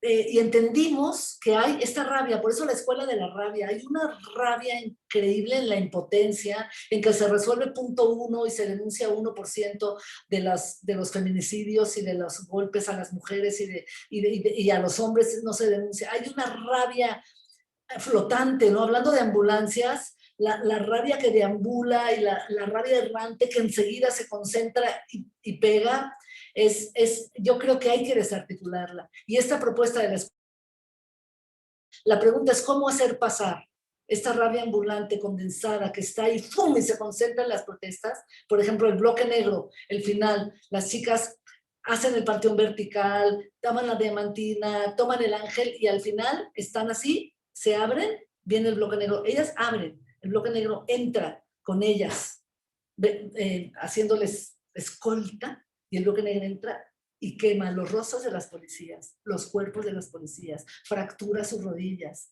Y yo, claro, no soy anarquista en esa forma de que la policía quien sea, yo sí pienso quién es la policía, ¿no? ¿Quién fue la policía de Atenco y quién es la policía del 25N o esto de México, ¿no? Para mí hay diferencias. Y yo creo que el propio movimiento debe analizar y debemos entender la rabia, por supuesto, entenderla y lo decía Cristina Rivera Garza, ¿no? Era verdaderamente las mujeres están cansadas y enrabiadas y encorajinadas para siempre, así se llamó su ponencia, ¿no? ¿Cómo eran?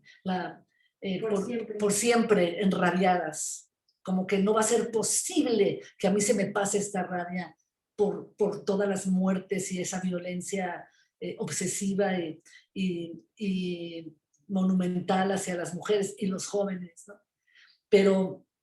Pero yo creo que eso no nos lleva, eso no es conectiva. Por eso yo utilicé todas estas palabras. Es una animación que deja una estela, que se conecta, que se representa. Todas esas maniobras lingüísticas y esas formas de representar, conmover, interrelacionar, son de la rabia.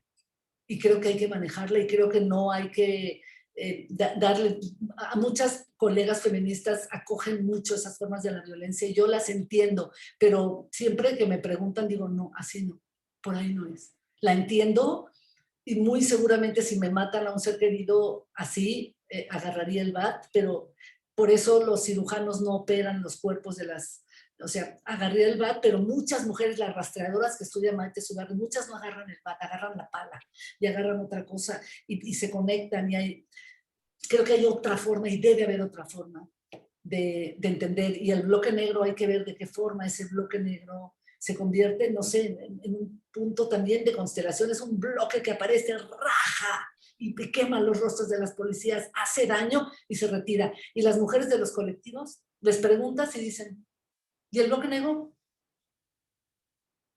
Hacen esto. Como diciendo, no tenemos palabras para incluirlo en nuestra pedagogía y en nuestra política, pero que irrumpa. Hay que pensar en eso. Muchas gracias, Marisa. Tenemos una última pregunta de la audiencia. Es de Eloísa García, que es estudiante de especialización en Derecho Constitucional de la UNAM. Y Eloísa pregunta, las mujeres trans, por lo general viven en una doble discriminación, inclusive por mujeres cis o lesbianas. En ese sentido, ¿de qué manera se incluyen en el activismo feminista si en ocasiones no son consideradas mujeres, ya que existen barreras socioculturales que llevan a una discriminación negativa? Es decir, ¿en dónde se incluyen en esta cosmovisión del mundo de los feminismos? Me es preocupante esta situación. Sí. Bueno, mira, hay muchos feminismos y hay muchos, el feminismo de la UNAM, en el CIEC y en lo que nosotros trabajamos en prisiones. La primera conferencia que dimos a custodios la dio Patricia Piñones, fue una serie de 20 o no sé cuántas, hablamos de trans, lo primero. Lo primero que hay en el CIEC, y tenemos en nuestras comisiones dictaminadoras y más trans, hay un feminismo que es un feminismo mujerista, muy biológico, que piensa que las mujeres son mujeres porque tienen ovarios. Y hay un feminista así, se le llama mujerista. Y Marta Lamas lo analiza divinamente en su último libro que le recomiendo, Dolor y Rabia.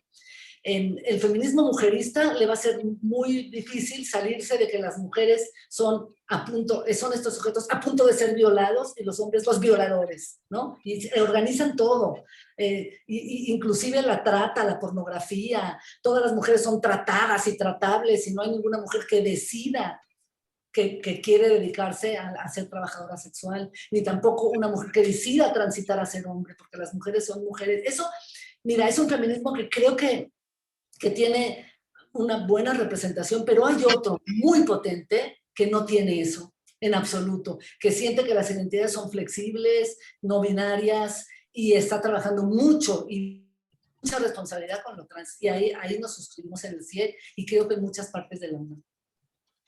En la cárcel, por ejemplo, hay trans, ¿no? Y la cosa es dónde las pones, ¿no? Las mujeres, los hombres que transitan a mujeres quieren estar en la cárcel de hombres. porque ahí tienen más trabajo, ¿no? Y con las mujeres, no, pero la pregunta es, ¿dónde las pones? Desde luego, si ellas se aluden como mujeres, van a la de mujeres, pero quieren estar en la de más chamba ahí. Entonces juegan la carta de hombre, pero adentro son mujeres, ¿no? Es interesante. También las mujeres que son muy masculinas y que están trabajadas como hombres, y se definen como hombres, no quieren estar en la de hombres, porque con las mujeres es con quienes tienen mucha más posibilidad de poder y de relación. Muy bien. Hay una legislación de trans en las cárceles. Lo que pasa es que hay que bajarlo y hay que hacerlo bien, y sí, hay muchísimo sufrimiento ahí y mucho que hacer. Muchas gracias.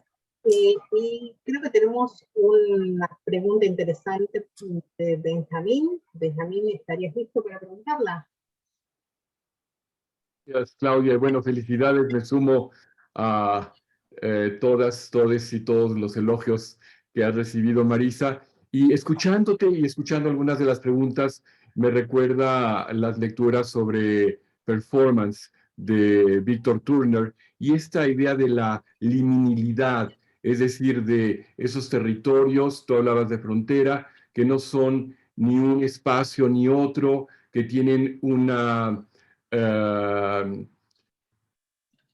por necesidad o por placer, parte de los dos, que puede ser una cárcel o puede ser un aeropuerto, y donde también está muy cerca la idea de comunitas. Entonces, al hablar, como tú lo decías, de estas herramientas críticas, yo creo que me gustaría mucho oír tu opinión sobre el trabajo de Víctor Turner y esa idea de la liminalidad. Sí, muchas gracias, Benjamín. Bueno, es justamente, me recuerda también la idea de Nepantla de Gloria Saldúa y otras mujeres, que Arfug y entre otras muchas que han trabajado la frontera, ¿no? Y la misma frontera entre México y Estados Unidos, y todos esos grupos que son bilingües y que entienden las identidades como algo muy fluido y muy híbrido. Creo que el activismo y la academia que nosotros estamos queriendo conectar animadamente y corajudamente, pero también especulativamente, tiene esa característica de liminalidad que tú mencionas. Y en esos territorios sí florece mucho la imaginación. Creo que es lo que dice también Turner, ¿no? Que son territorios, por un lado, de mucha vulneración y de mucho cruce, pero por otro lado, de una producción explosiva de imaginación, ¿no? Y eso es lo que creo que la academia, no sé decirle falta, porque la academia es muchas cosas, ¿no? Pero si vemos, por ejemplo, el currículum del Colegio de Pedagogía, o los chicos que estudian historia, o que estudian literatura, o inclusive biología y ciencias, uno pensaría, bueno, ¿cómo hacemos para lograr esta zona, como tú dices, ¿no? De liminalidad, esta zona de tránsito, este Nepantla, donde los científicos puedan transitar a aplicar, a intervenir en hospitales, y los humanistas puedan llegar a laboratorios, ¿no? Necesitamos, y nosotros mucho más, en Estados Unidos tienen mucha mayor flexibilidad, tienen los minors, y los chicos pueden hacer constelaciones de cursos mucho más que nosotros, que te metes a un túnel, y entonces ya eres ingeniero, yo si fuera alguna vez, si tuviera en mi mano, que está de alguna manera, haría transversales las carreras en filosofía y en todos, y haría esta universidad mucho más conectada, Benjamín, mucho más conectada, con más posibilidades de crear fronteras entre las ciencias, las humanidades, las disciplinas, la interdisciplina, ¿no? La interdisciplina, por ejemplo, que es esta zona de liminalidad. Si eres de veras interdisciplinario, en el CONACYT, con los estímulos que nos dan, te cortan la cabeza. A mí me costó muchísimo que me entendieran, porque era en un lugar, la cárcel. Todos los productos que hacemos son colectivos.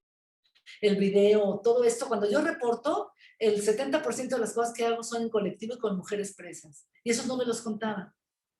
Entonces, es una academia que no te cuenta ese tipo de trabajo ahuecado, constelado y tan interrelacionado, ¿no? Que además incluye lo que me decían tan lindo, recibir a aquellos del narcotráfico, ¿no? Que de veras incluyéramos, eso no es esa actitud de incluir es muy compleja, ¿no? Es casi, no sé, trigonometría, ¿no? O química, o física cuántica, ¿no? Tenemos que hacer esas fórmulas para incluir a estos sujetos a una academia que produzca conocimiento, que sea de primer nivel, pero a la vez tenga todas estas zonas, ¿no? Me las imagino como zonas, huecos, fronteras, que produzcan esto que tú señalas tan atinadamente, que es esta liminalidad y esta gran creatividad, ¿no? Imaginación. Gracias, Marisa. Puedes tomar un vasito de agua. Gracias. Creo que si no hay más preguntas, salvo que los anfitriones tengan alguna pregunta, porque ellos no pueden hacerla a través del Q&A. Si no, Nick, el feminismo. ¿no? Entonces, Esto que tú dices, Claudia, el feminismo es también una cárcel de segmentación, fragmentación, Sunrima Dal. Cuéntanos un poquito de eso, Claudia. Tú lo pusiste. no te puedo contar nada. Es Te algo lo ruego. me pegó y no sabía si pertenecía a este foro o no. Ah, ok. Pero el feminismo como cárcel, ¿no? Y sí creo que puede ser ese feminismo mujerismo, sí, una cosa muy dictaminadora, muy jerárquica y muy señaladora de la que no es feminista como debe ser, ¿no? Eso también existe, esa cárcel. Sí, muy bien, no sé de quién era, pero... Gracias por hacer referencia a eso, me viene bien, porque no sabía dejarlo. Bueno, realmente fue una discusión que me dejó la cabeza girando en muchas direcciones, de manera muy positiva. Como siempre, en estas conferencias aprendo muchísimo y me llena de esperanza ver todos esos movimientos, y lo que quiero resaltar y quiero agradecer es la pasión con la que estás trabajando, Marisa. Yo creo que si hay una palabra que te caracteriza, es pasión. Sí. Una mujer que sí, prende fuego, sin duda. ¡Arrebato! ¡Los arrebatos! No, pero son fuegos que alimentan y fuegos que también dirigen miradas. Así que te agradezco muchísimo tu trabajo como directora del CIEC, te agradezco muchísimo estos diálogos que estamos generando desde la red, y también tu generosidad para abrir tu trabajo como mentora de estudiantes, como también mentora nuestra en todos estos caminos. Así que muchísimas gracias. Gracias a ti, Claudia, mil gracias. Les recuerdo a todos que nos vamos a tomar un descanso para ir a almorzar, pararnos, hacer un poquito de ejercicio, y retomamos la conferencia a las 12:30 hora del este, 11:30 hora del centro. Bueno, gracias a todos. Gracias, Claudia. Aplausos que no escuchaste. Muchísimas gracias. ¿Por qué no?